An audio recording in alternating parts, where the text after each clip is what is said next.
Shalom, selamat pagi jemaat kekasih Tuhan. Bersama Gereja Toraja Jemaat Bogor, pagi hari ini kita akan mendengarkan firman Tuhan dan merenungkannya melalui Renungan Harian Toraya edisi Rabu 25 Maret 2026. Sebelum kita membaca dan merenungkan firman Tuhan, mari kita berdoa. Bapa di surga, kami mengucap syukur atas kasih penyertaan Tuhan yang selalu nyata dalam kehidupan kami. Terima kasih atas nafas kehidupan dan hari baru yang Engkau anugerahkan. Semuanya itu kami angkat sebagai ungkapan syukur. Saat ini Tuhan, kami akan membaca dan merenungkan firman-Mu. Berkati dan tuntun kami Tuhan, semoga kami dapat memahami dan dapat memberlakukannya di dalam kehidupan kami. Kami siap mendengarkan firman-Mu Tuhan, di dalam nama Tuhan Yesus kami berdoa. Amin. Firman Tuhan dari Matius 22 ayat 23 sampai ayatnya yang ke-33. Matius 22 ayat 23 sampai ayatnya yang ke-33. Diberi judul Pertanyaan Orang Saduki tentang Kebangkitan. Pada hari itu datanglah kepada Yesus orang-orang Saduki yang mengatakan bahwa tidak ada kebangkitan. Mereka bertanya kepadanya, "Guru, Musa mengatakan bahwa jika seorang mati tanpa meninggalkan anak, saudaranya harus mengawini istrinya dan memberi keturunan bagi saudaranya itu. Namun di antara kami ada 7 orang bersaudara. Yang pertama kawin, kemudian mati. Karena ia tidak mempunyai keturunan, ia meninggalkan istrinya itu bagi saudaranya. Demikian juga yang kedua dan yang ketiga sampai dengan yang ke-7. Akhirnya sesudah mereka semua, perempuan itu pun mati. Pada waktu kebangkitan, di antara ke-7 orang itu, siapakah yang beristrikan dia? Sebab mereka semua telah beristrikan dia." Jawab Yesus kepada mereka, "Kamu sesat, sebab kamu tidak mengerti kitab suci maupun kuasa Allah. Sebab pada waktu kebangkitan, mereka tidak kawin dan tidak dikawinkan, tetapi menjadi seperti malaikat di surga. Tentang kebangkitan orang-orang mati, tidakkah kamu baca apa yang difirmankan Allah kepadamu ketika ia bersabda, 'Akulah Allah Abraham, Allah Ishak, dan Allah Yakub.' Ia bukanlah Allah orang mati, melainkan Allah orang hidup." Orang banyak yang mendengarkan itu takjub kepada pengajarannya. Demikianlah firman Tuhan. Amin. Dari perikop pembacaan kita tadi, diberi suatu judul, takjub akan pengajarannya. Di pomanga tu pangandanna. Di pomanga tu pangandanna. Saudara-saudara yang kekasih dalam Tuhan, kelompok Saduki datang kepada Yesus dengan pertanyaan yang unik, sekaligus menjebak. Anehnya, mereka tidak percaya kebangkitan, tetapi malah sibuk bertanya soal status pernikahan di sorga.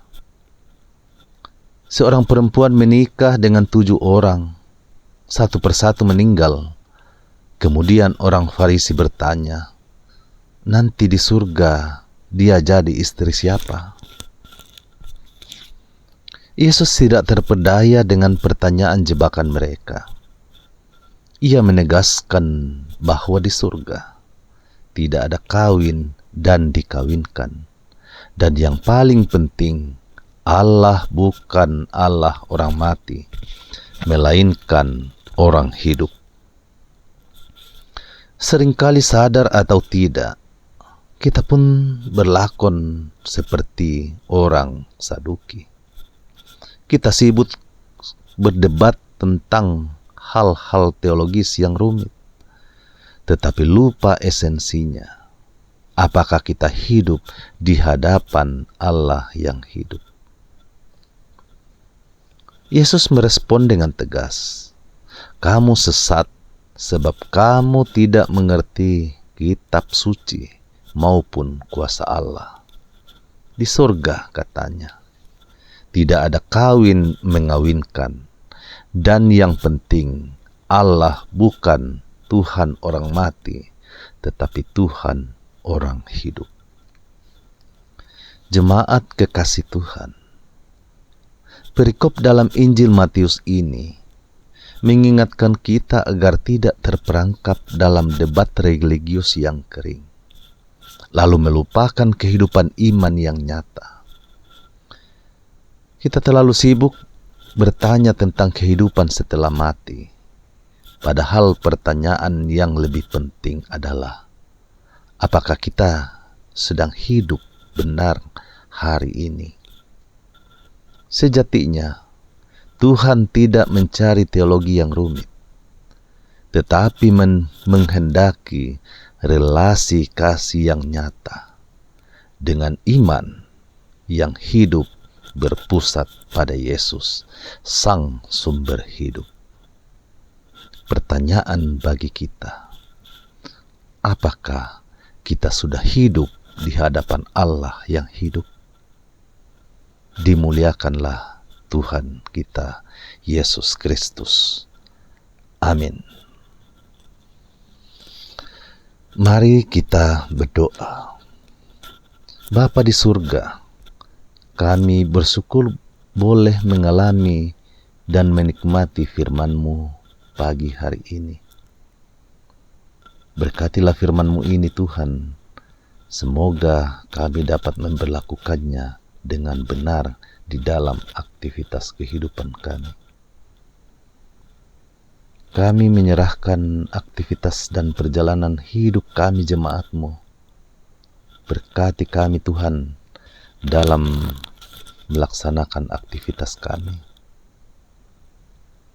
Kami berdoa Tuhan, umat-Mu yang dalam kelemahan tubuh, berkati Tuhan melalui makanan, minuman, dan obat-obatan. Berkat-Mu berupa kesembuhan boleh dialami. Kami berdoa Tuhan, umat-Mu, jemaat-Mu yang bersuka cita karena berulang tahun, bersuka cita pertambahan ulang tahun pernikahan, dan berkati juga sukacita yang kami alami di dalam berbagai-bagai bentuk. Anak-anak kami Tuhan yang dalam masa liburan, berkati Tuhan, semoga mereka mengisi liburannya dengan aktivitas di dalam naungan kasih-Mu. Berkati umat-Mu Tuhan yang mengisi liburan bertemu dengan saudara-saudara di tempat yang jauh. Berkati semuanya Tuhan, semoga senantiasa berada di dalam lindungan kasih-Mu. Kami mendoakan orang tua kami Tuhan dalam usia indah. Berkati senantiasa dengan sukacita, kesehatan, dan damai sejahtera, dan terus menjadi teladan bagi kami. Bangsa dan negara kami, pemerintah kami Tuhan berkati. Semoga mereka dapat memimpin kami di dalam kedamaian, kebenaran, dan keadilan-Mu. Bapa Surgawi, ini pengharapan kami, ini doa kami. Kami angkat di dalam anak-Mu Yesus Kristus, itulah Tuhan dan Juru Selamat kami yang hidup. Amin. Jemaat kekasih Tuhan, demikianlah renungan harian Toraya hari ini, 25 Maret tahun 2026. Selamat beraktivitas. Tuhan Yesus memberkati.